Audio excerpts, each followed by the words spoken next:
జై శ్రీరామ్ కృష్ణం వందే జగద్గురు 10,116 మందితో భగవద్గీత పారాయణం వినడానికి చాలా అద్భుతంగా ఉంది కదండి. ఈ అద్భుతమైన కార్యక్రమము ఎక్కడ జరుగుతోంది, ఎప్పుడు జరుగుతోంది, ఎవరి ఆధ్వర్యంలో జరుగుతోంది, అసలు ఎందుకు చేస్తున్నారు ఈ కార్యక్రమం, ఈ 4 పాయింట్లు నేను చాలా క్లియర్గా చెప్తానండి. ఈ వీడియో చివరి వరకు చూసి ఈ వీడియోని మీ గ్రూప్లలో షేర్ చేయాల్సిన బాధ్యత మాత్రం ఖచ్చితంగా ఉంది.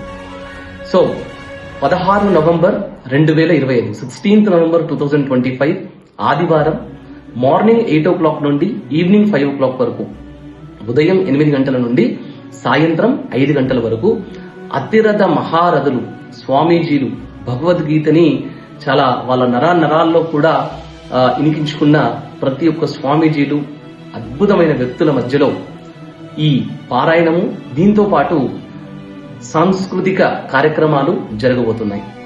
ఈ కార్యక్రమంలో భాగంగా మార్నింగ్ బ్రేక్ఫాస్ట్ అలాగే మధ్యాహ్నం లంచ్ కూడా వాళ్ళు అరేంజ్ చేశారండి. రెండవది ఎక్కడ జరుగుతుంది ఈ కార్యక్రమము? ఎగ్జిబిషన్ గ్రౌండ్ నాంపల్లి భాగ్యనగర్, అదేనండి మన హైదరాబాద్.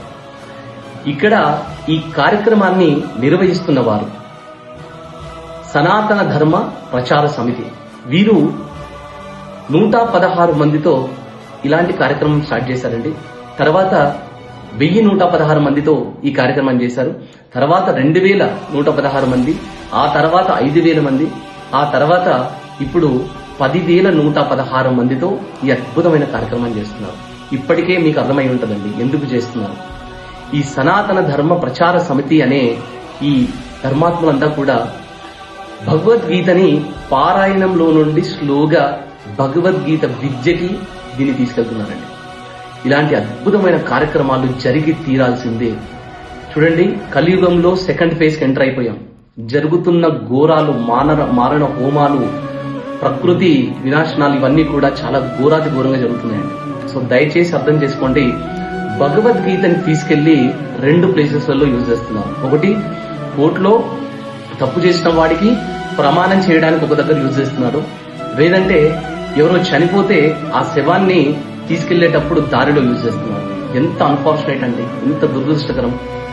అదే భగవద్గీతని వేరే కంట్రీలన్నీ కూడా, వేరే దేశాలన్నీ కూడా దీన్ని ఎలా యూజ్ చేయాలనేది వారి స్కూళ్లలో, వారి కాలేజెస్ లో పెట్టుకుంటున్నారు.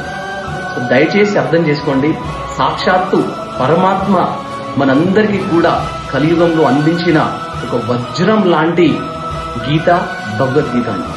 సో దయచేసి అర్థం చేసుకోండి, ఈ భగవద్గీత పారాయణం కనుక పారాయణంలో నుండి విద్యలోకి గనక వెళితే మన నెక్స్ట్ జనరేషన్ కి మనం ఏం చెప్పాలనుకుంటున్నాము, మన ప్రభుత్వాలకు ఏం చెప్పాలనుకుంటున్నాము అనేది క్లియర్ గా అర్థమవుతుంది. సో అందుకని దయచేసి ఈ వీడియోని ప్రతి ఒక్కరికి షేర్ చేసి కింద ఉన్న లింక్ తో రిజిస్ట్రేషన్ చేసుకుంటే ఎంతమంది వస్తున్నారు అనేది వాళ్ళకు క్లారిటీ ఉంటుందండి. సో దానికి తగ్గ అరేంజ్మెంట్స్ వాళ్ళు చేసుకుంటారు. సో రిజిస్ట్రేషన్ చేసుకుని ఈ వీడియోని ప్రతి ఒక్కరికి షేర్ చేసి ఈ కార్యక్రమాన్ని అద్భుతంగా అంగరంగ వైభవంగా జరిగేలాగా మనందరం కూడా, అంటే ఇది కేవలం ఎవరో ఒక ధర్మ ప్రచార సమితి వారు చేస్తున్న ప్రోగ్రాం లా కాకుండా జనాలందరికీ కూడా, ప్రజలందరికీ కూడా ఇది ఇష్టం ఉంది, ఇలాంటి కార్యక్రమాలు జరగాలి, భగవద్గీతని విద్య సైడ్ తీసుకెళ్లాలి అని అనుకుంటున్నారు జనాలని చెప్పేసి ప్రభుత్వాలకు అర్థం కావాలండి. దయచేసి అర్థం చేసుకోండి, ఇది చాలా అద్భుతమైన కార్యక్రమం. ఇలాంటి కార్యక్రమంలో పాల్గొంటే మనం 100 సార్లు తిరుమలకి వెళ్ళినట్టు, మనం 100 సార్లు శ్రీశైలానికి వెళ్ళినట్టు, 100 సార్లు అరుణాచలంకి వెళ్ళినట్టు. దయచేసి అర్థం చేసుకోండి, గురువులందరూ కూడా చెప్పే మాట ఇదే. దయచేసి ఈ వీడియోని షేర్ చేయండి, ప్రతి ఒక్కరు కూడా రిజిస్ట్రేషన్ చేసుకోండి. ఈ కార్యక్రమాన్ని అద్భుతంగా ముందుకి తీసుకెళ్దాం మనందరం కూడా. జై శ్రీరామ్ కృష్ణం వందే జగద్గురు.